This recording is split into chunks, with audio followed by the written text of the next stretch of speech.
আসসালামু আলাইকুম। যে কোনো দেশের জন্য বেকার সমস্যা একটা বড় ধরনের সমস্যা। বাংলাদেশের বেকার সমস্যার সমাধানে ওষুধ বিক্রেতার প্রতিষ্ঠান দিয়ে যারা স্বাবলম্বী ও প্রতিষ্ঠিত হতে চান তাদের জন্য অত্যন্ত আনন্দের বিষয় হলো যে বাংলাদেশ ফার্মেসি কাউন্সিল 2025 সালে সি ক্যাটাগরি ফার্মেসি কোর্সের আয়োজন করেছেন। 12 মে 2025 সালের দুপুর 2টা থেকে অনলাইন আবেদন করার কার্যক্রম শুরু হবে। 64তম ব্যাচে ফার্মেসি সার্টিফিকেট রেজিস্ট্রেশন কোর্সে ভর্তির জন্য যে পুনর্বিজ্ঞপ্তি দেওয়া হয়েছে আমরা সেগুলো একটু পড়ে দেখি।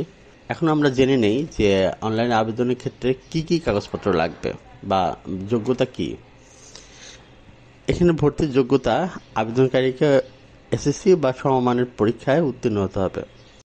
আবেদনকারীর বয়সসীমা অবশ্যই 18 থেকে 55 বছর বয়সের মধ্যে হতে হবে।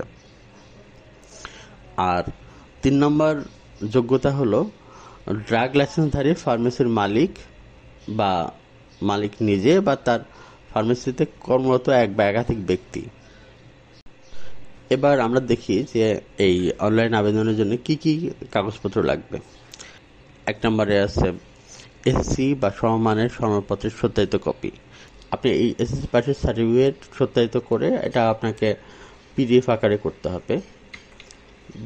2 নম্বর হলো ড্রাগ লাইসেন্সের কপি, অর্থাৎ আপনি যে প্রতিষ্ঠানে আছেন কাজ করছেন সেই প্রতিষ্ঠানের ড্রাগ লাইসেন্সের একটা সত্যায়িত কপি। তারপরে আপনি যে কাজ করছেন সেই প্রতিষ্ঠানের মালিক কর্তৃক প্রত্যয়নপত্রের আপনার সত্যায়িত কপি। যদি কোনো মালিক নিজে মনে করে যে আমিও এটা করব, তবুও তার নিজের ফার্মেসির প্যাডে নিজের তৈরি একটা প্রত্যয়নপত্র দেওয়াটা ভালো। যেহেতু অনলাইনে আবেদন করা হবে, এই ক্ষেত্রে আমার মনে হয় দেওয়াটাই ভালো হবে এবং আবেদনপত্র পূরণ করতে সুবিধা হবে। 4 নম্বর হলো জাতীয় পরিচয়পত্রের সত্যায়িত কপি। এটাও আপনাকে সত্যায়িত করে পিডিএফ আকারে কনভার্ট করতে হবে। আর 5 নম্বর হলো সদ্য তোলা পাসপোর্ট সাইজের ছবি। আপনার যে ছবিটা আছে সেই ছবিটা, এটা যদিও আপনার সত্যায়িত করার দরকার নেই, কিন্তু এই যে 5টা ডকুমেন্ট যে বললাম সে 5টা ডকুমেন্টের প্রত্যেকটার কপি আপনাকে সত্যায়িত করতে হবে এবং সত্যায়িত করার পরে পিডিএফ আকারে আপনার এটা আপনার কম্পিউটারে রাখতে হবে, কম্পিউটার বা মোবাইলে রাখতে হবে, কারণ পিডিএফ আকারে না করলে আপনার আবেদনপত্রের সাথে সংযুক্ত করতে পারবেন না। আর আরেকটা হলো যে কোর্স ও পরীক্ষার ফি বাবদ সর্বমোট 5,000 টাকা অনলাইনের মাধ্যমে দিতে হবে। এটা বাংলাদেশে বহুল প্রচলিত বিকাশ অথবা নগদ দিয়ে আপনারা করতে পারেন। আর সবচেয়ে ইম্পর্টেন্ট যে বিষয়টা, আপনি আবেদনপত্র পূরণ করার সময় যা যা লাগবে এগুলো অবশ্যই হার্ড কপি আপনার কাছে রাখবেন। সফট কপি তো পিডিএফ আকারে তো অনলাইনে জমা দিয়েছেনই, কিন্তু হার্ড কপিটাও রাখবেন। আর যেটা দরকার সেটা হচ্ছে যে মনোনীত ব্যক্তির মোবাইল নাম্বার, আপনার মোবাইল নাম্বার আপনার কাছে রাখবেন এবং ইমেল অ্যাড্রেস, আপনার ইমেল অ্যাড্রেসটা আপনার সাথে রাখবেন। এই দুটাতে আপনার ফার্মেসি কাউন্সিলের যত ধরনের ইনফরমেশন আছে সবগুলোই দেওয়া হবে। আপনার এই অনলাইনে আবেদন করার পর আপনাকে ইউজার আইডি এবং পাসওয়ার্ড দেওয়া হবে, সেটা অবশ্যই সংরক্ষণ রাখবেন, কারণ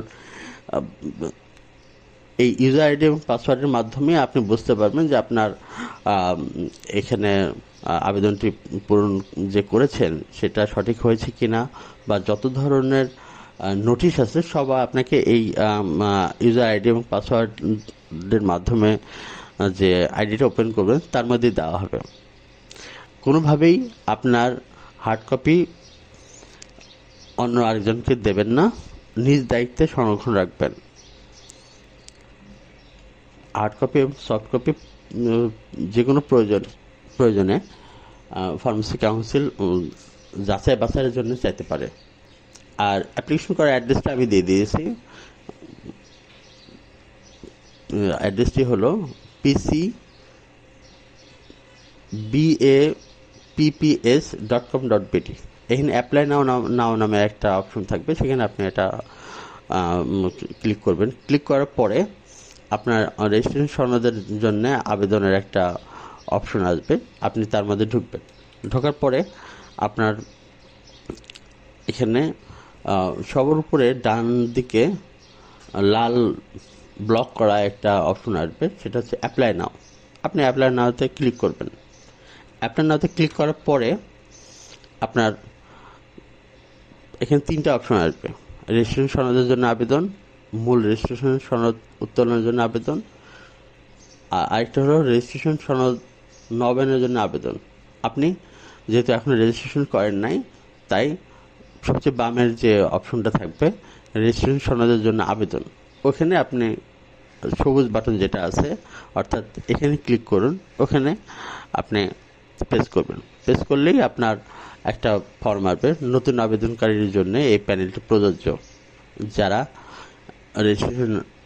যাদের রেজিস্ট্রেশন নাম্বার আছে এবং নবায়ন করবেন, তারা এই 3 নম্বর বক্সে ক্লিক করুন।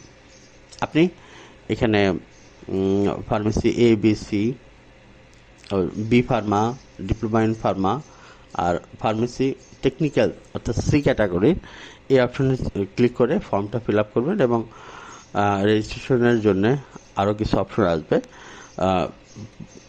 প্রত্যেকটা ঘর পূরণ করবেন। পূরণ করার পরে আপনাকে ইউজার আইডি এবং পাসওয়ার্ড দেওয়া হবে। আপনারা নিজ দায়িত্বে সংরক্ষণ করবেন। আশা করি আমি যে ভিডিওটা দিলাম, এই ভিডিওতে আপনি যদি ফলো করেন তাহলে অনলাইনে আবেদনটি সফল হবে। আমরা আপনার সর্বাঙ্গীন মঙ্গল কামনা করি। ধন্যবাদ।